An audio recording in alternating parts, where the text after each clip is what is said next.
Welcome back to the Changing Earth podcast with author Sarah F. Hathaway and co-host Chen Gibson, blending survival fiction and fact to bring you entertaining education that will help you dream, survive, and thrive. And now, here's your host, Sarah F. Hathaway and Chen Gibson. Hello, and welcome back to the Changing Earth podcast.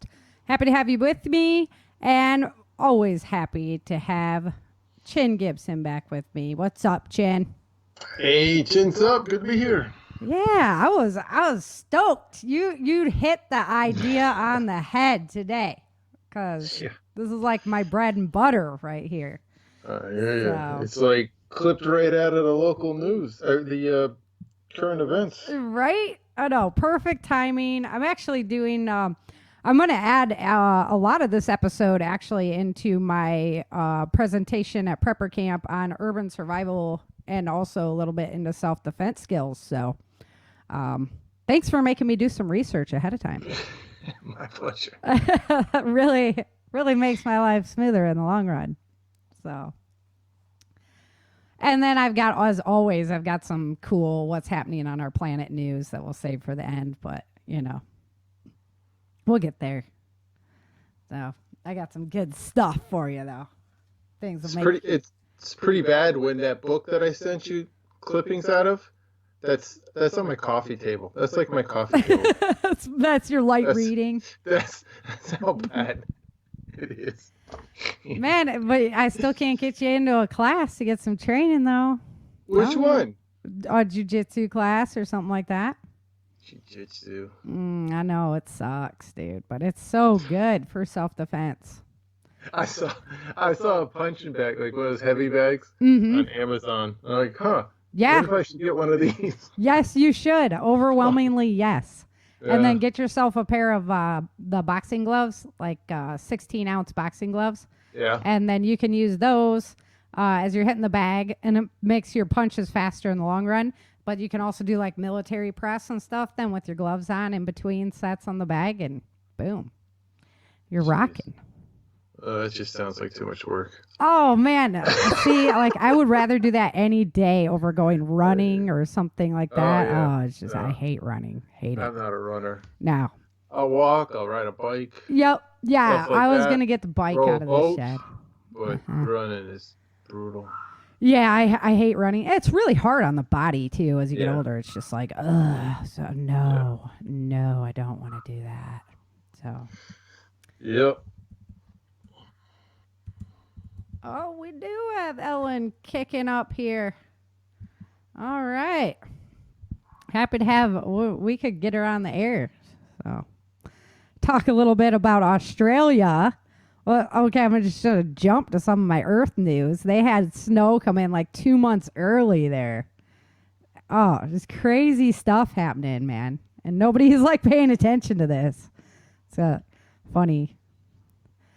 So even people in the survival community are sometimes like, "Oh, the magnetic shift. Oh, you're talking about that. Oh, well, I don't really see a need to focus on that."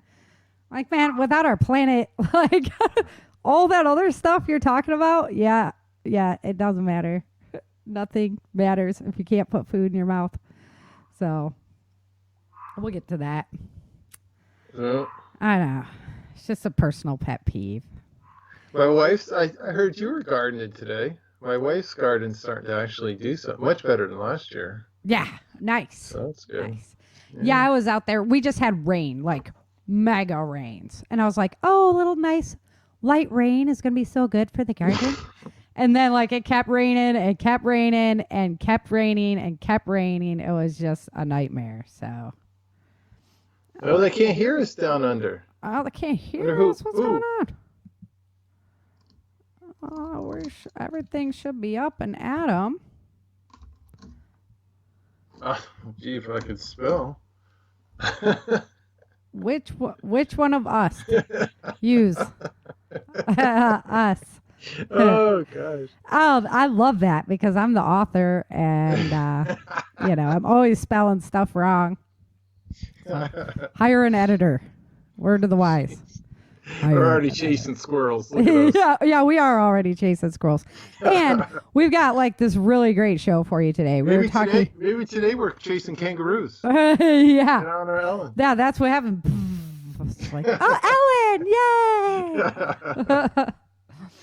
Oh, so today we're talking about being prepared for rioting season. It's that time of year again. It is that time of year again when the fun begins and the riots break out on the streets. It's crazy. I think it's because people weren't taught how to debate anymore, and all they know how to do is throw a temper tantrum like they're 3 years old. And so we have a little bit of a learning curve to go, maybe. Throw their milk carton. Yeah, their frozen water bottles. Yeah. When I was researching this, I was reading this article about this old guy. They got him in his car. They pulled him out and beat him with his own oxygen tank. Oh, yeah, I heard. Dude, if I saw that, I would. That'd be like Sarah Rage. I'd be like, what the hell do you think you are doing? What was the old guy with the bottle doing there? Oh no, that was the recent one. There was like a CNN. Just recently there was a CNN reporter, and they like beat him with a water bottle too. CNN didn't report on it. Of course. It's peaceful protests. Hang around your side. Yeah. Oh, we got Denise with us today as well. Hello, Denise. Oh, nice. Shout out. What up? Thanks for joining us live on Twitch. You guys, if you want to... Where's all the guys? Come on, guys. I need some back in here. I know. I like it. I live with all guys, so I don't mind having ladies' night and the feelings right. I suck at singing too, so sorry. Oh my goodness. I just took a drink of tea, and that was not the right time to drink tea. Clean off the microphone now. Hey, if you guys want to get in on the conversation, get on over to Twitch. Sunday night, we go live at 5:30 Central Standard Time, and we'd love to have you with us. So thanks, everybody, for showing up. It's always our pleasure, and you always give us lots of squirrels to chase, too, so that makes it exciting. All right, so we're preparing for civil unrest, and any peaceful protest, like no matter what it is, any gathering, really, like even when it's a celebration of a sports team or whatever, it has the potential to go violent. So we need to be ready for this. There's lots of easy things. It's mostly just knowledge you're going to put in your brain on how to stay calm when the mob mentality starts taking over. And oh no, Denise is identifying. Oh no, we're not even going there on this show. We're not going there. You gotta, if you're on YouTube, you can check out the chat line there. But so any gathering of a lot of people has a potential to turn bad, and so we want to put some knowledge in your brain and help you stay calm if you're ever in this situation, because it's crazy. It gets just crazy. That's a lot of the reason why I train sparring a lot, is to put you in that heightened type situation where your body's like, I don't know what to do. And you start to train yourself to be able to handle those heightened levels of what is the word I'm looking for? Come on, when you're super fired up, adrenaline. When you can handle those adrenaline levels. So yeah, it's like doing like race car drivers do this simulations and pilots do the simulations. So you kind of like crash the plane without having to crash the plane. Right. So police officers, they practice a lot grabbing their firearm and not really like their in front of the taser. movie screen So, these things happen. Talk about poor timing and poor placement of that one. Right down the block from the Ouch. trial. Oh. Ouch. So, yeah. It's funny because in doing the self-defense training, police officers are trained. So you do a takeaway, and then when you're training with your partner, you hand the weapon back to your partner, right? So they get used to. Right. So, but they had to start doing a throwdown afterwards, throwing the weapon away, because the cops were taking the weapon away and handing it back to the perpetrator, because you train with that muscle memory. It just gets stuck there. So. That's scary. Right? Exactly.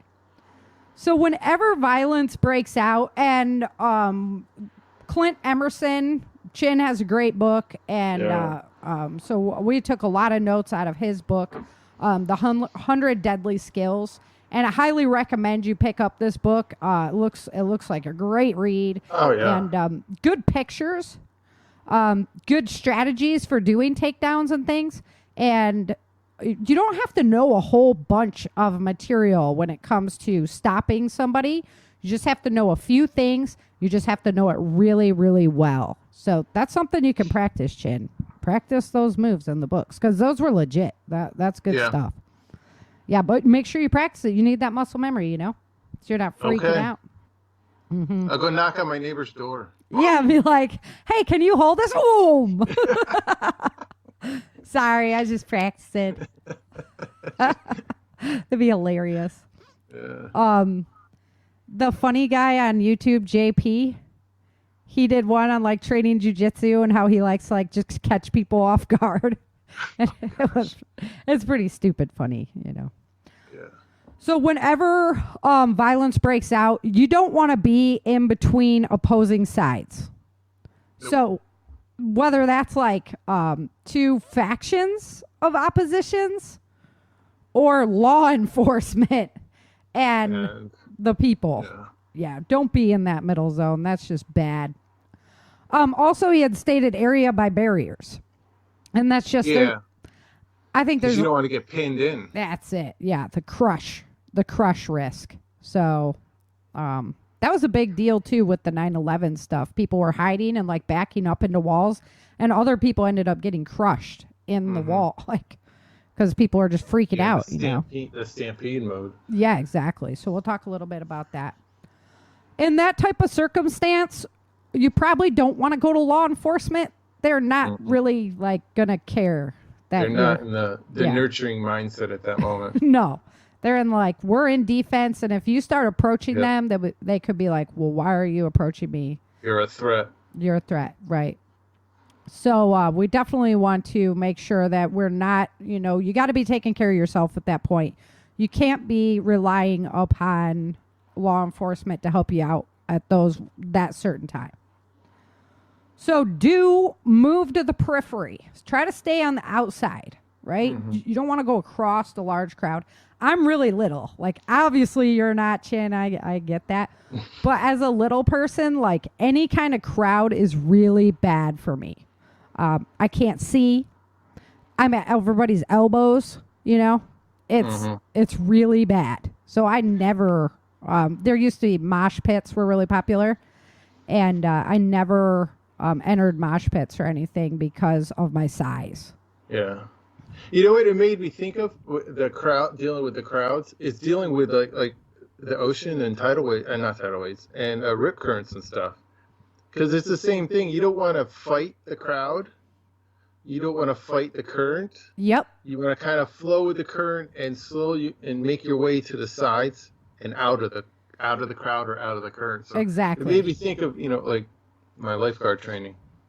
I like to hold on to somebody big too. Really tight. Like, just don't let me get stopped today, please. So yeah. Like your icebreaker, right? To exactly. Clear the path for you. Yep. I just grab belt, you know. Grab the belt and go with, no matter what. Yeah. Smart. No, it's true. So he states, you know, to seek shelter inside or in the back of the building. So personally, I've seen a lot of the stories. I haven't had this at work, unfortunately. Somebody hid inside a building. They let the building on fire, and this person's sister was killed because of it. So hiding inside the building might not be the idea, but going through the building.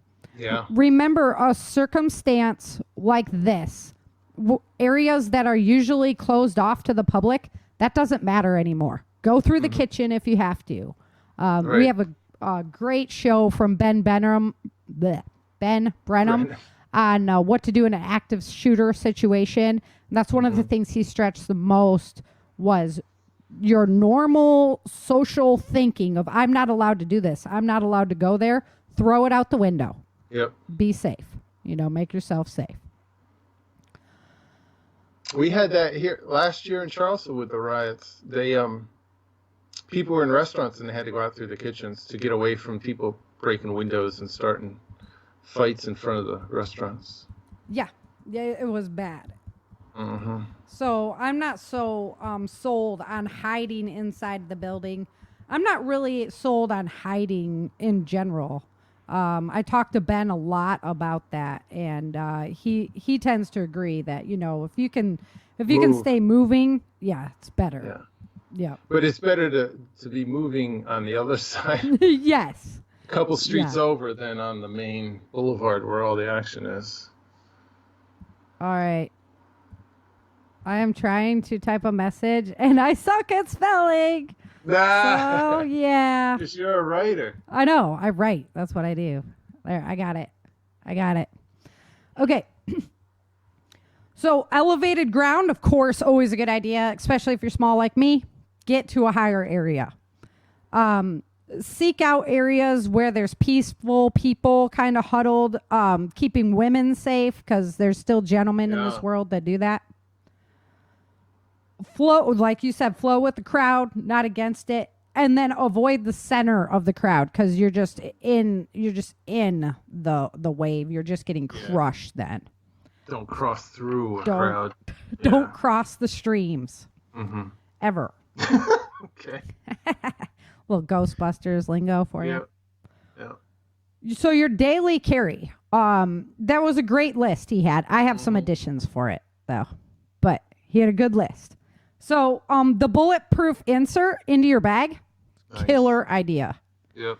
AR-500 makes a Patriot pack that is really small. It fits Christian, right? Mm-hmm. So that one is really small, lightweight. You could easily put that inside. I have like an everyday carry bag that's just a sling bag, and it fits perfect in the back. And then I could just put that around the front of me if I had to, or if I was running, I could flip it to the back, you know. I could put the whole thing inside there and then just whip it out if I needed it, you know. It's going to be extra weight, but I don't mind. I'm used to training with that kind of stuff on. Medical shears, yeah. I mean, yeah, I guess. Multi-purpose, too. Yeah.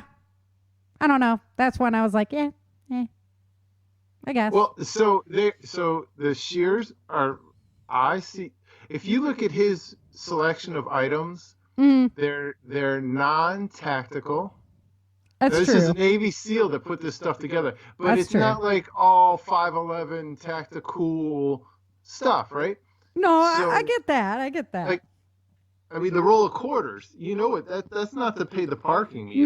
No, that's for whapping. You could put that in your sock and go to town. Yeah, exactly. So it looks. I mean, you're going to get through security screening with roll of quarters, but it gives you a little extra defense if you had to use it. That's true. And the pen. The carabiners, though, like. Oh no, I've seen those used as brass knuckles. Okay, fair enough. All right, so you're selling me. If you get them at the right size, you can use them, or you could use them. I've also seen him he was using them to help fortify like seatbelts and stuff. Like if you were someplace and didn't have a good seatbelt, you kind of lash yourself in, click in with them, stuff like that. You.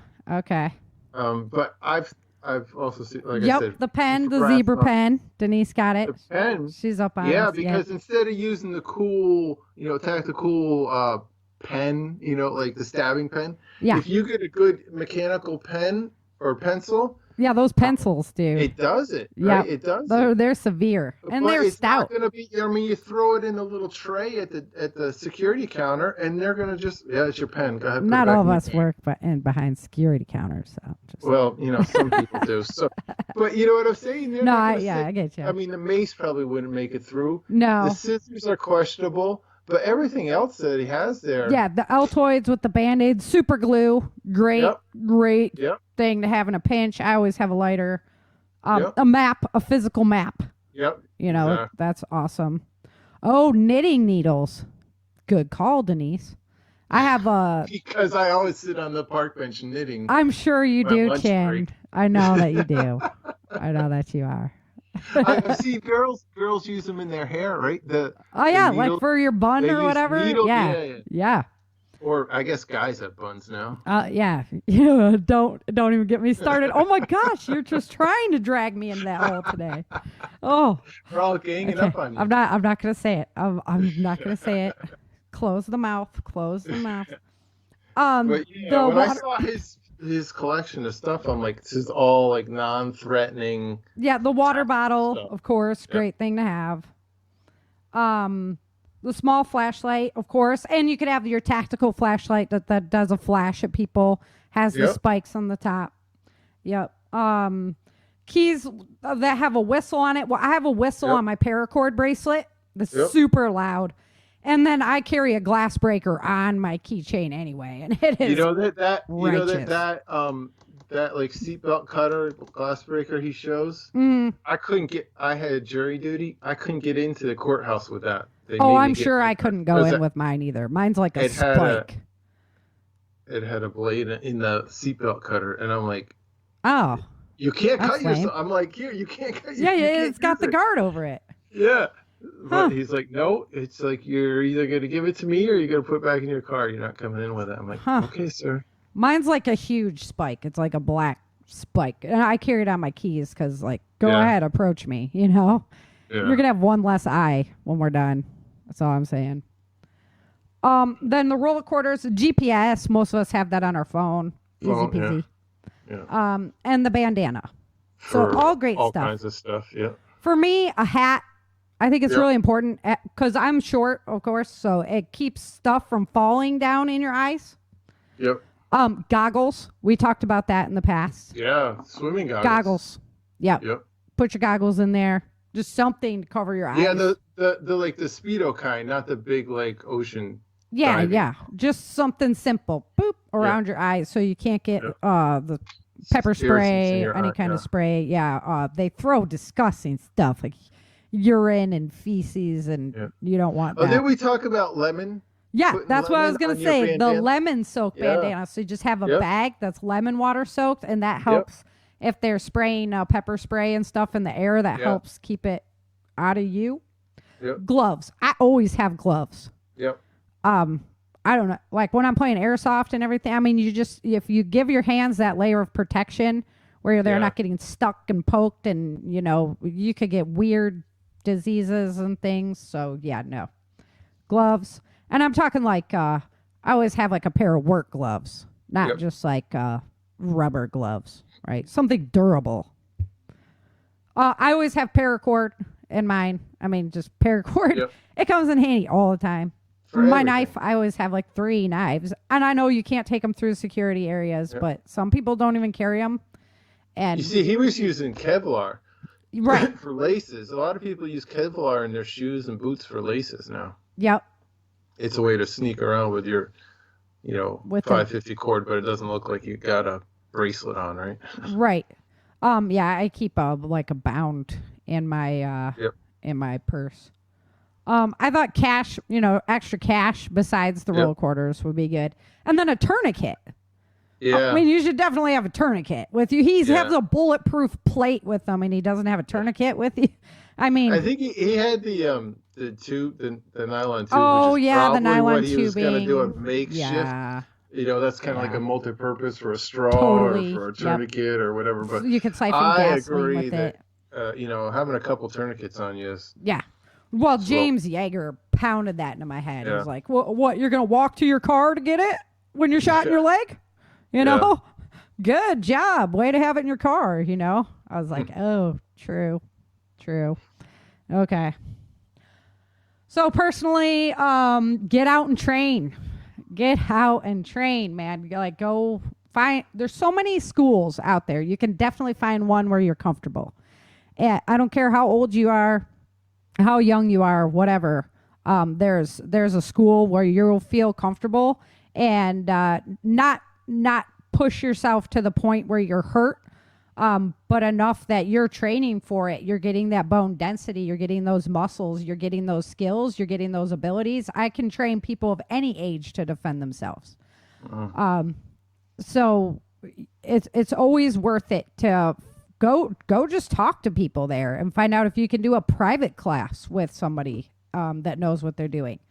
And there's so many things that you could do. You never have to be a victim ever. I'm probably going to write a book on this because I just feel so passionately. I just want people to know that you can always defend yourself. And train with your family. Train with your spouse or your partners or whatever, because and once they might not be, you might not be with them and they be in a situation, or you guys might need to work as a team if you're in a bad situation. I'm going to break you for just 1 second. Ellen says she's got to get some tourniquets. What is it? North American? Yeah. I'll send her put that link up. They have a sale. They have a great deal, and they're good, and they are quality, and that's what you need, the tourniquets. Yeah. It's not like the knockoff Chinese stuff. So going back to training with your partner, also, if you're a guy, once your female partner has a good understanding of the skill that you guys are practicing, you need to turn it up to for real strength. Like so many males that I practice with, they try to like go light or whatever. You need to understand that does the person you're training with no good. Because if they think that it's that easy to do in any situation, they're going to be seriously mistaken when it comes to a real moment. So there's times when you actually, if you're practicing escaping from a choke, you have to actually choke the person. Like I had a sore throat for a month just from training how to do this stuff. And it sucks sometimes, but you know what? I know how to do it now. I know it through and through, upside down, inside, outside, like riding a bike. You have the muscle memory.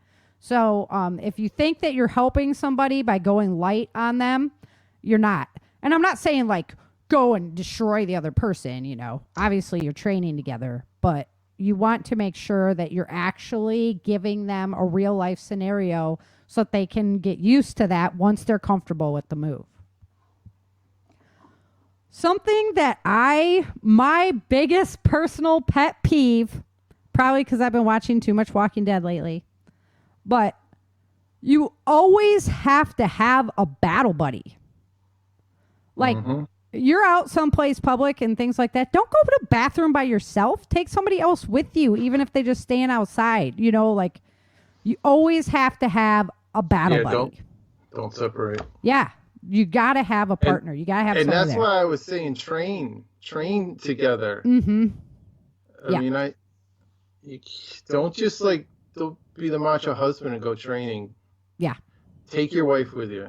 Yep. Or vice versa. Don't be the scared female that knows she's got to get training and not bring your boyfriend with you. Or you can always do it when you get home too. Like mess them up. I do that with Brock. I'm like, hey, check this out. Yeah. It's good because you what's that called? The force multiplier, because if it's two of you fight better than and you can start to anticipate each other. Each other's moves and things like that. I mean, Fletcher and I, as a tag team fighter, like we annihilate because we know exactly how to what each other's moves are, what they're thinking, what they're doing, and whoever we're up against is just in big trouble. Yep. Yeah. So definitely. Okay, so that's my harping. I'm always going to harp on you guys about getting out and train. I have to do it to myself all the time.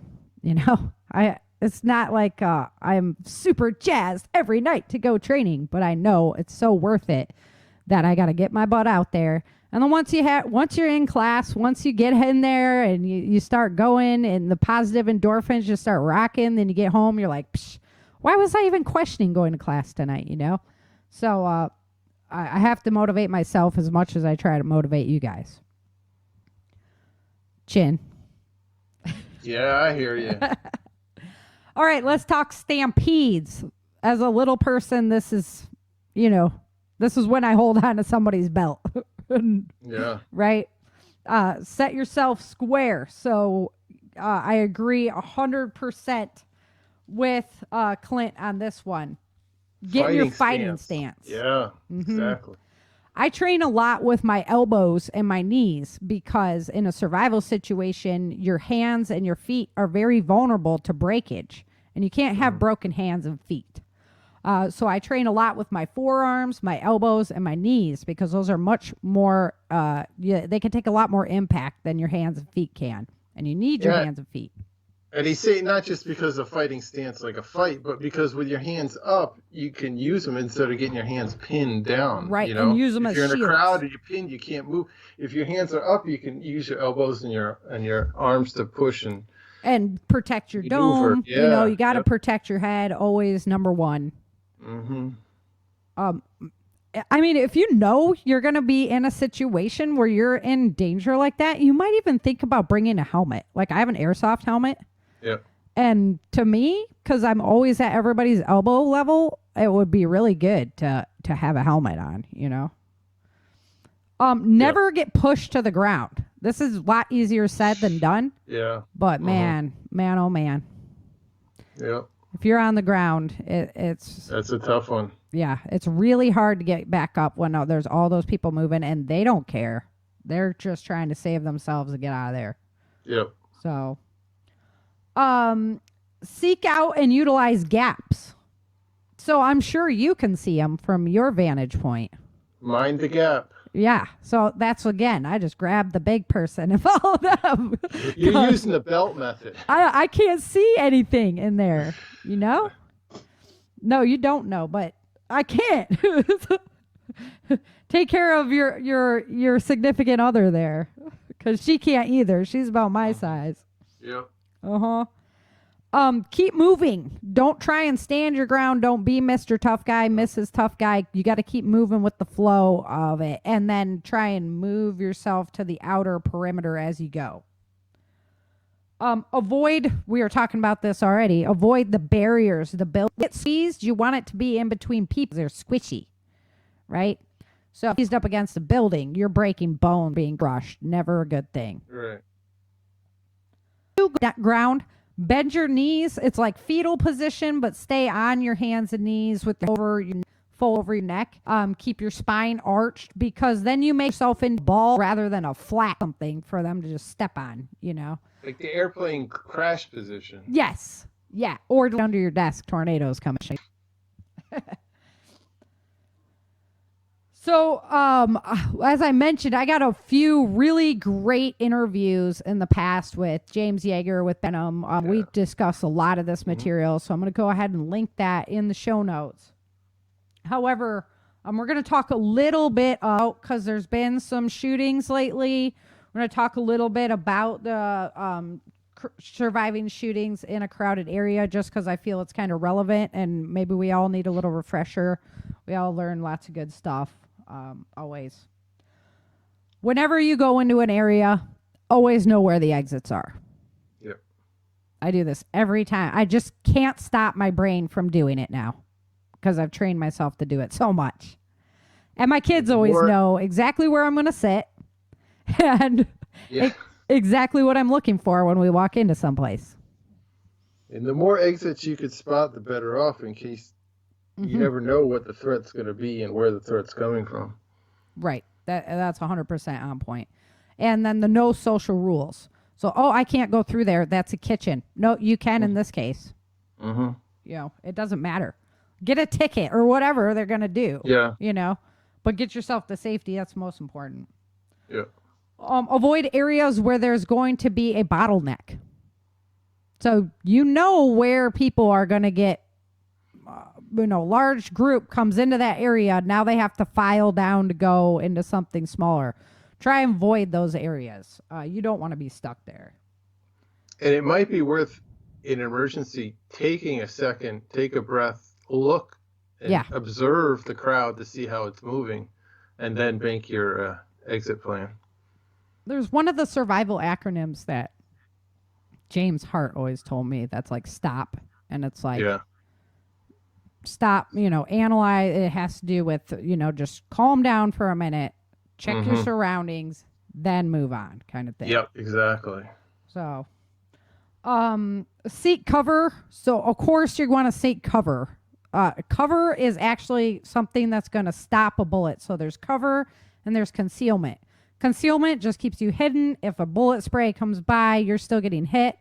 But if you're behind cover, that bullet will stop. So concrete areas, lots of paper, like a magazine type stand.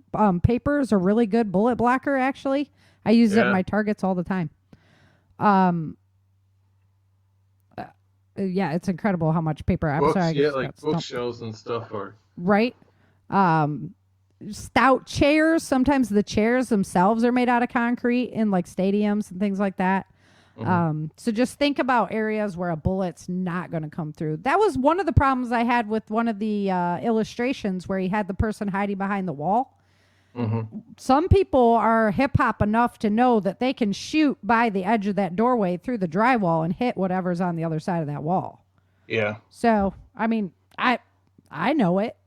If I was coming through and I was afraid of somebody hiding on the other side of the door, I'm going to shoot through that drywall first to protect myself if I have enough bullets, you know? Crazy that I've thought about those kind of things. It's kind of like it's occurring occurring so much. I don't know. I almost feel like the bad guy has had so much practice and so much material to review, to plan with, that even some of these books that have been written a couple of years ago almost have to redone because because they educate themselves.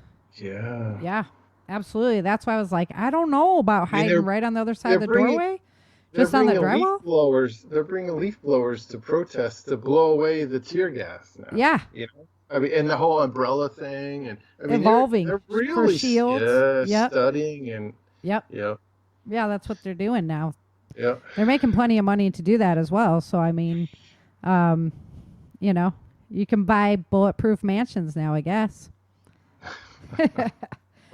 Always try to keep your eyes on the shooter. So, yeah, they're in the life of crime. Exactly. Denise says they're in the life of crime. We're trying to live the good life. Exactly. You know, this is what they're living and breathing. How can I do this better? So, always keep your eyes on the shooter, though. I mean, so that you know where his range of attack is. You can only shoot so wide of an area.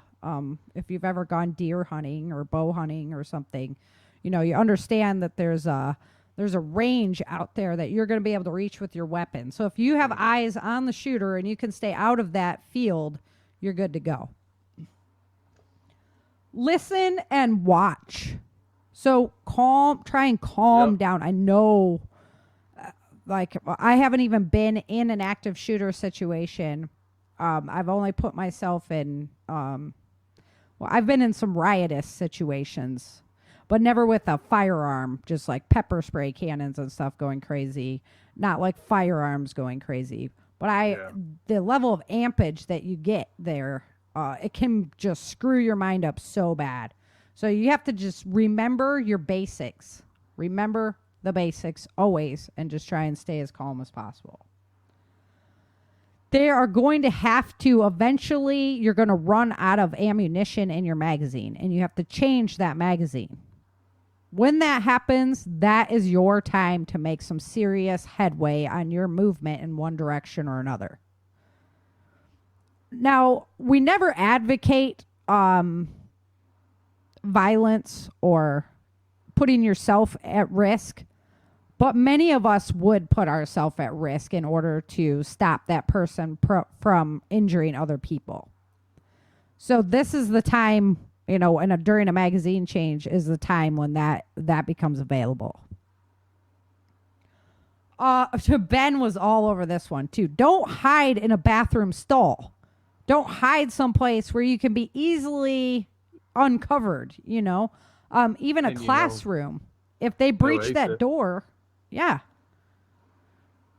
you're dead in the water. Mm-hmm. So that's why I always say, like, instead of hiding, you have to get through to the other side. And yeah, if somebody is seriously motivated, it doesn't matter. They're going to use whatever tools they have on hand. Love that, Ellen. Good point. Good point. So in your vehicle, I wanted to focus a little bit on the vehicle as well, because usually our mission would be, if there is something going down and we're out, our mission's going to be to get back to our vehicle, right? So we're going to talk a little bit about that, if that's possible or not. But in your vehicle, you should definitely have a larger go bag and hide it, because I've heard so many stories of these bags being stolen out of people's vehicles that it's not even funny. I think anybody who's a prepper has had one go bag stolen out of their vehicle. So hide it well. I always keep like extra blankets and like clothes and stuff in my car. It just looks really messy, and put it under there, you know? I mean, That's I know. why you do it, huh? Yeah. It's exactly why my car is such a mess. It's a plan. Fake recycling all piled in there, you know? Yeah. So definitely hide it. There should be water, food, emergency blankets if people are in shock and you can help them. Emergency blankets come in handy at that time. Larger trauma kit. You could have another tourniquet back there, a larger trauma kit for sure. Vehicle emergency tools so that you can help anybody. And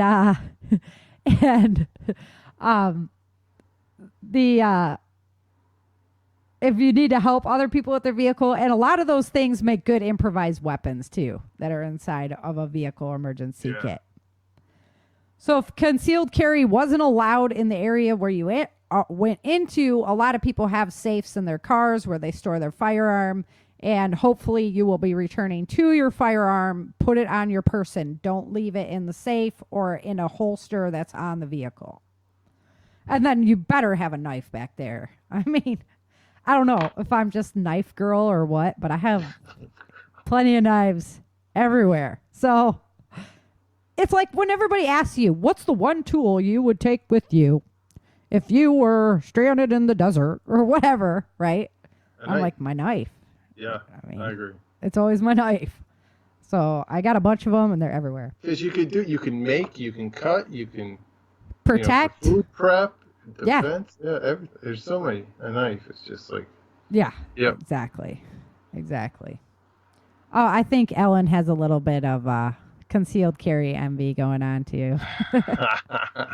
Love you, Aussie sister. Yeah. All right. I have a thing. I can't have a proper knife. Right. At my office, but I'm around like electronics and equipment, so I have a Leatherman. And that's got one. I never refer to it as my knife. I always refer to it as my Leatherman. Yep. Right. So, I mean, worst case, they take it away from me, but at least it gives me something. Exactly. Right? So look non-tactical I think is the target for a lot of these environments. Well, and that's like at my State Farm office, I didn't want to have like my knife just chilling. So I had like a steak knife in my drawer. Yeah. Because, you're going to go on lunch. Like a monster pair of scissors. Right. Yeah. You were telling about the scissors. Yeah. Love that. Okay. So can you make it back to your vehicle safely? So you have all this stuff waiting for you in your vehicle. Yeah. Can you make it there safely? If the answer is no, don't try. Yeah. Get a taxi, get an Uber, get home, be safe, right? Yep. If you have comprehensive coverage on your vehicle is going to be covered in that type of situation. Just don't, it's not worth your safety. Even if you don't have coverage. Yeah, seriously. Is it worth your car? We can still figure it out after the fact, but if you're dead, there's no figuring it out. Exactly. Or if you're like maimed, seriously maimed, there's no, there's no, not. your head gets screwed and now you're, disabled for the rest of your life. No. Yeah. That's not worth it. Let's go shopping for a new car as opposed to, trying to get I've got, that crowd's thin over there. We can just go through the thin area. Now it breaks out when you're in the middle and, you don't know. So, And I get that. Like, I would be like, I want to get to my car. I need to get my car home. But nope. You got to just put your thinking cap on and walk away from that. For sure. Okay, so you make it back to your car, and you're trying to leave the area. And now you are being aggressed inside your vehicle. So I found this really cool article on activeresponsetraining.net, and very relevant to what we're talking about today, because this happens a lot in situations where now everybody's trying to leave the area, but the rioting's still going on, and people are getting really hurt from inside of their vehicle. So even if you have somebody actively calling for help on the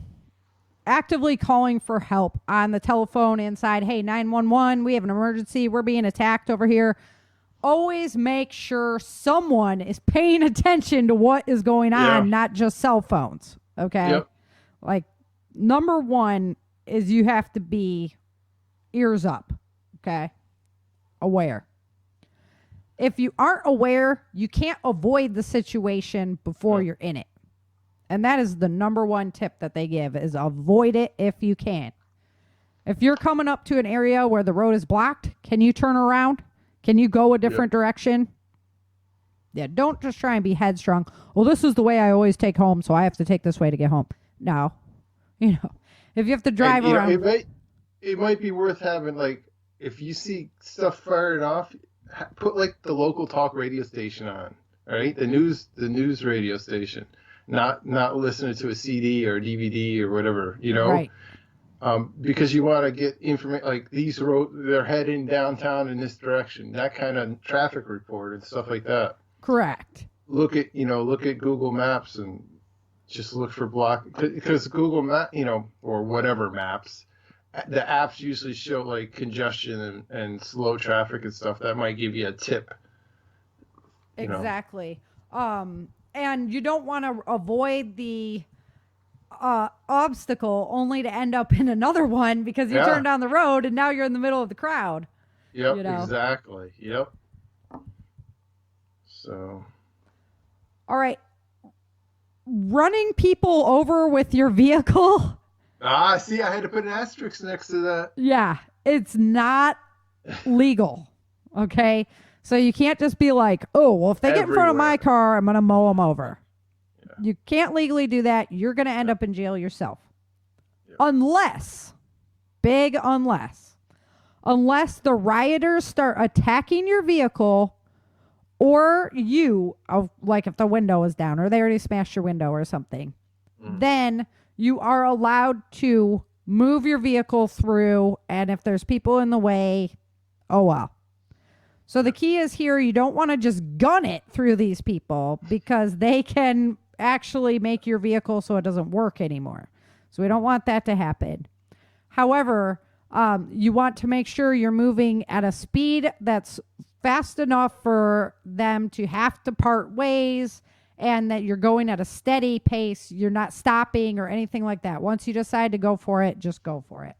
Yep. But it is not legal to just run through people who are blocking the road and not assaulting your vehicle or you. Yeah.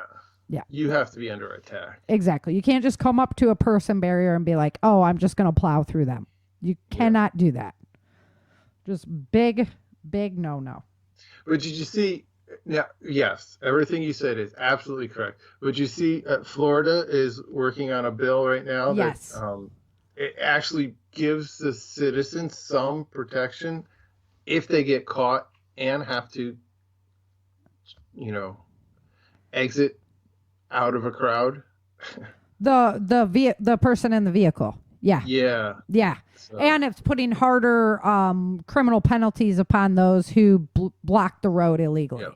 So that's very good. Both good things in my opinion. If you have a firearm, don't get out and try to shoot people. No. Okay? Jeez. Not only is that dumb, but you can easily be overrun by a mob, just you with your firearm, and then they can take your firearm and shoot you with it. So don't get out of your vehicle. Don't get out of your vehicle at all. Lock your doors. I always do this anyway, because whenever you're walking from a place of business to your vehicle, you shouldn't be looking at your phone. Yep. It just leaves you very vulnerable. But oftentimes, people will text me or whatever, like I'm done training or whatever. Maybe my husband wants me to pick something up from the store. So when I get in the car, I lock the doors and then I look at my phone. Mm-hmm. So just make that a habit. If you make that a habit, then you're fine. You're going to be set, because you don't want people to easily be able to open up your door and attack you. Yep. He suggests cracking your windows by a 1/2 inch because they're harder to break. I don't know.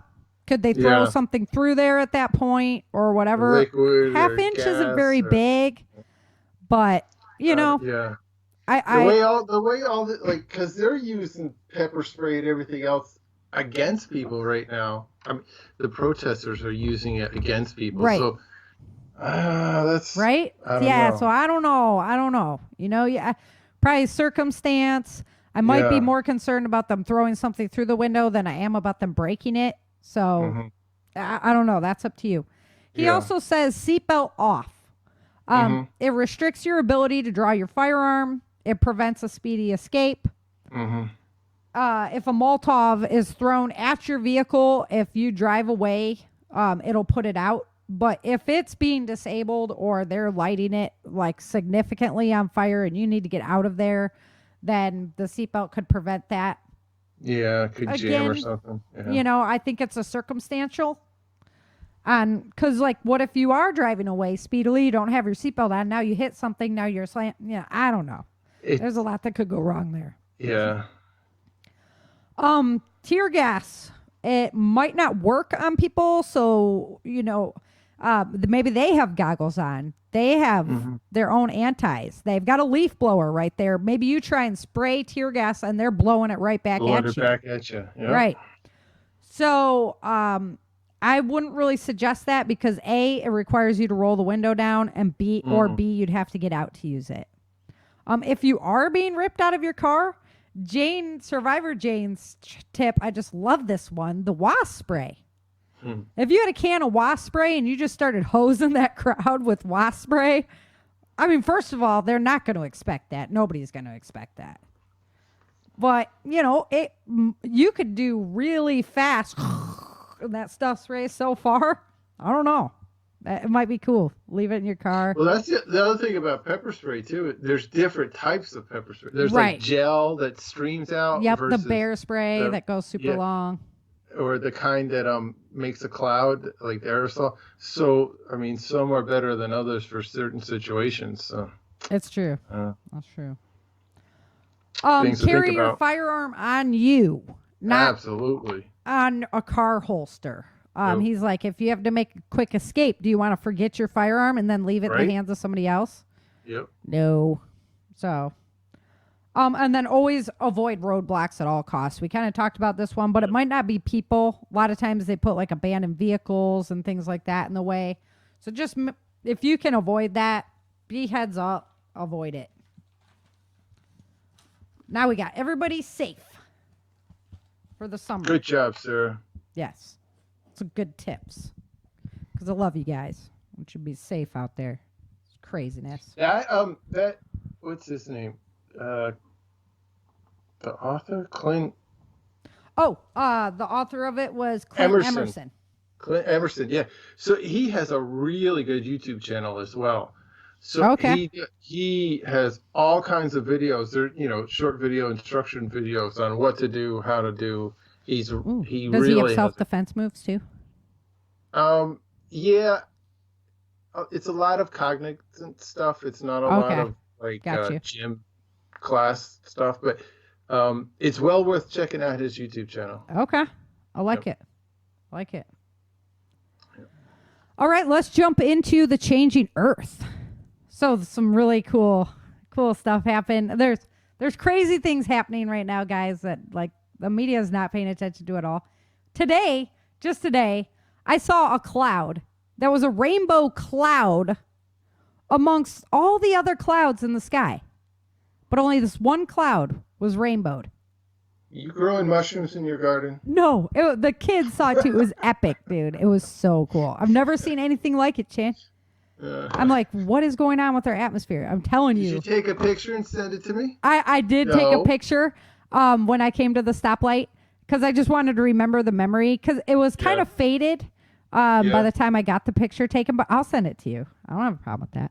It was really cool. It was really dark when we first saw it. So crazy things happen.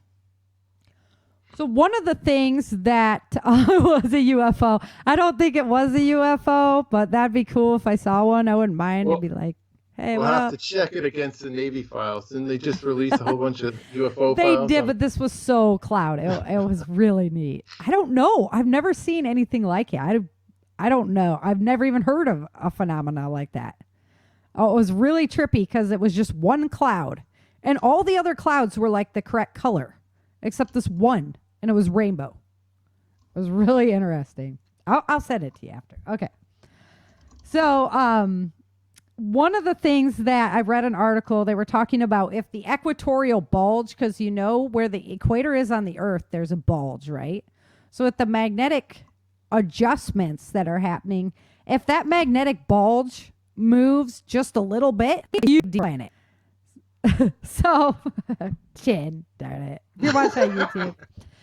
So, that would be big time. Water inundation, mad tsunamis in some area, water pulling back because it would just change the whole, even that little bit would be a huge change. So that's why I'm trying to like, hey guys, this is kind of a big deal, you know?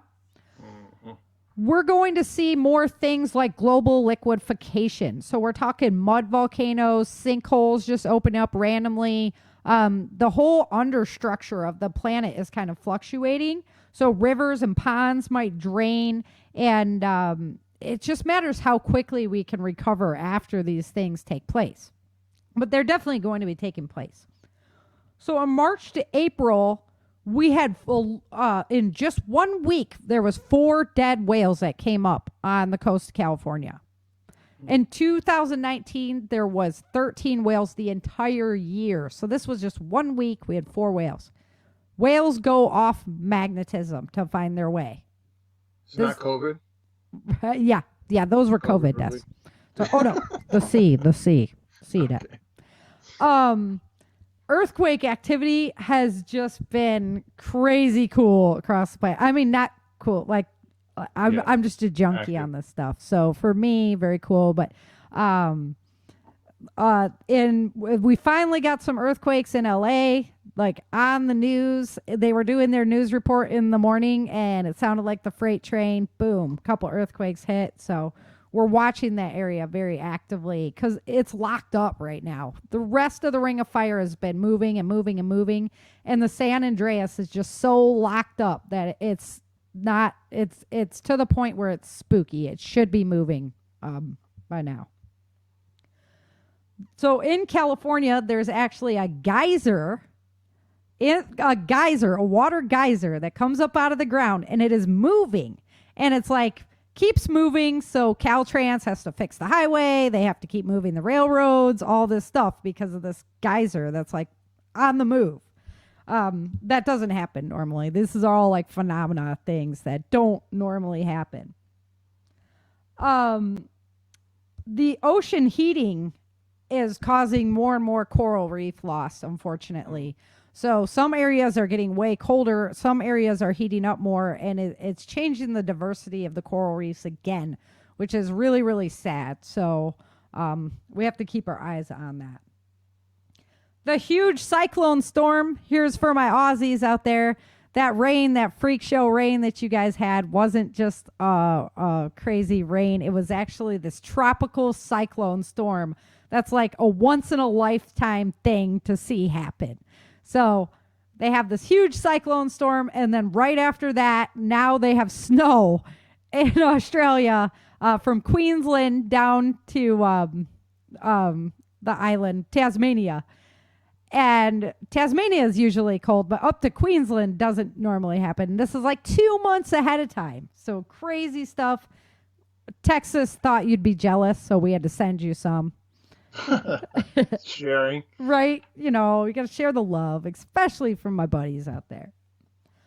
They just found this is kind of unclimatary related, but they just found this huge city in Egypt. That's the largest city they've ever found. That's just like coming out of the sand because of the different, and so it made it so that they were like, oh, whoa, this whole city's here, and now they found this huge city. So that's pretty cool. And then the volcanoes in the Caribbean, you know, all that activity has just been crazy. And I don't think it's the Caribbean. I think it's one that just erupted in Indonesia. And it was a major stratosphere. Like, it hit our stratosphere hard. This was a major ejection into our stratosphere. And that's the fear. When we have a lot of volcanic activity that's hitting the stratosphere, that's when we start having, you know, little ice ages, big ice ages, things like that. So eyes open on that kind of activity. And as always, I'll be back and hook you up with the information again next week, because I watch all these different people. Oh, and the other thing, too, have you heard about the plasma hurricane that's on the North Pole? No, Are you watching the Sci-Fi Channel? No, dude, I swear to God, it's never been there before. It's a Sharknado? It is a hurricane of like plasma energy Sarah, up there. No, I swear to God, you got to look it up. Scotty, beat me up. I know, man, but nobody's watching this. And I'm like, wait, that's a once in a lifetime thing. That's that's never happened before. They've never studied that before. This has never been before. And everybody's like, oh, it's good. Status quo. Just keep living on the coastline. Go about your life. Like, dude, I was out. I don't think so. Get ready, guys. It's going to be a wild ride coming up here in just a little bit. And, you know, teach your children so they can teach their children. We can't forget these things that we used to survive 100 years ago, because if we do, we're only relying upon technology, it's big trouble when we can't adapt, you know? We got to be able to adapt. Oh, where do I get my information from, right? You guys are all wondering. So, Suspicious Observers, great YouTube channel. He's awesome. It's all space news. A lot of it probably won't make much sense to you, but as you keep watching it, it will make more sense. And he has a disaster series that has great about the 12,000 year cycle. Adapt 2030, really good show, and he does a lot of research into what's going on.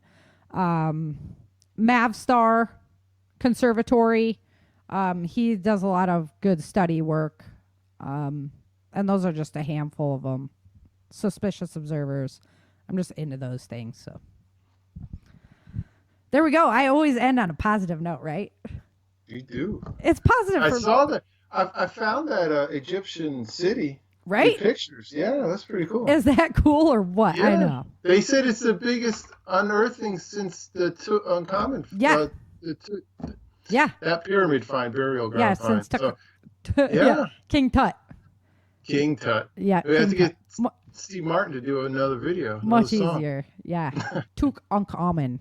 Yeah. So that's pretty cool. Yeah, I know. I was like, wow, there's a lot of neat things going on. I told you about the cherry blossoms, right, in Japan? Yep. Yeah. So that was crazy. That's the earliest since 1816. Like, what? What? Crazy. It snowed again in Hawaii today. Like, on the peaks, but also pretty low elevation snow.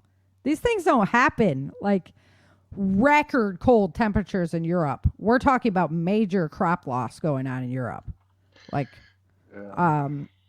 Croatia went from like 70 degrees Fahrenheit to like negative 30 degrees Fahrenheit in a week. So what Sarah's saying is everybody needs to get good at providing your own food sources. What I'm saying is you guys can help me out while you help yourself out. And go over to preparewithchangingearth.com and pick up your long-term survival food. You guys, it's going to be really, really important to make sure you're bolstered. Not only do you do me a great favor by helping out the show, helping us pay our bills here, But you could do your family a great service by making sure they're going to be fed for the long term. So head on over. That stuff in your car too, just in case. Exactly. For the emergencies when you get caught. Yep. Yeah. You need some preparewithchangingearth.com. Head on over there, preparewithchangingearth.com. All right. Well, we're already 5 minutes over, so we better say adieu for now. But thank you guys all so much for being with me. Yeah. Oh, good. Denise has got her garden going. I've got my garden going, and I've got my fruit trees in. That won't happen for a little while, but yeah, that snow was rough. The Arctic little blast we had was rough on the trees. So, Michigan girl in Texas. Yeah. The apple trees always took it just fine. Yeah, they probably liked it. All right, you guys, thank you so much for being with us. And until next time, remember, dream, survive, thrive.